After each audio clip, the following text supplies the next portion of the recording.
he sees. Women taught him how to walk right and how to talk right. And when these women come to Moses, Moses can hear something that can't nobody else hear. There's a reason why God gave you a mama.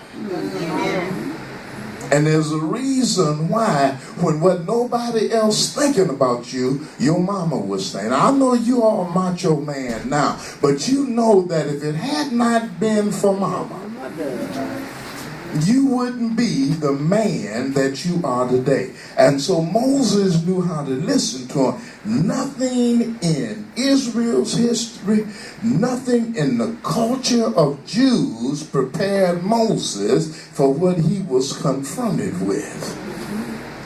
Egyptian. It was Egypt, it was Africa that got him ready for this. This is not a Jewish mind. That's right. Because the Jewish mind couldn't have heard these women. And so they come to Moses, and you remember that Moses' father-in-law, Jethro, had told him, said, now Moses, you got too much on you. And so here's what I want you to do. I want you to get some folks around you. And all of the small matters, I want you to let them handle it. But the heavy stuff, I want you to handle it. Yeah. Now the fact that Moses is handling his case means what? This is a heavy case. That's right. Moses said, wait a minute, this ain't for the deacons to handle here.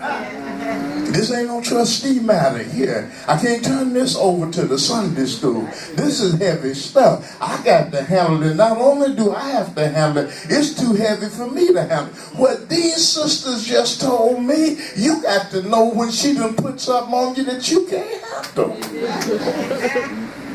Daughters will make daddies think about some stuff they ain't never thought about. A little girl will ask you some questions that you have to go to a higher power. You want to know where did she get that from at that age? And the Bible says that in spite of who their daddy was, in spite of what society said about them, in spite of their gender, in spite of, in this day and time, women were seen and not heard. These four sisters go to Moses at the church and say, our daddy might not have been nothing, and society might say we ain't nothing, but we want that land that belonged to our daddy. And Moses had enough sense not to tell them to get out of his face. Moses had enough sense to know, I better handle this one right. This is over my head. And Moses goes to God, and God says to Moses, you better listen to him. Read the story. God said, Moses, you better hear what the women telling you. And Moses not only writes a statute that the Jews had to recognize from that day forward, but Moses introduces something into human history.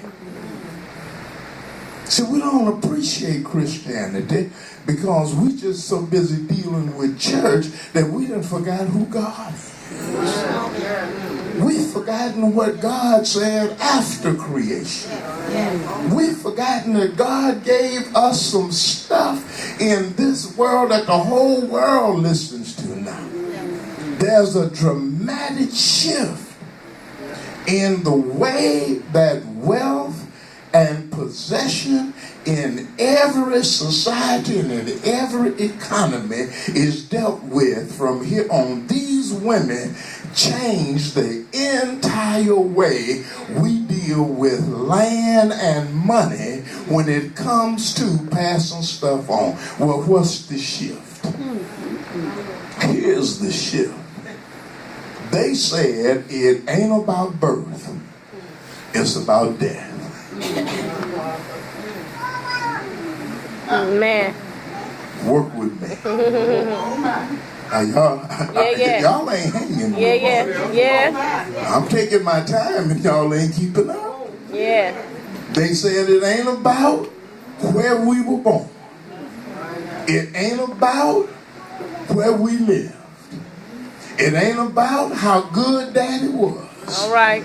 And it ain't about how bad daddy was. It ain't about who the oldest was. It ain't about who the youngest was.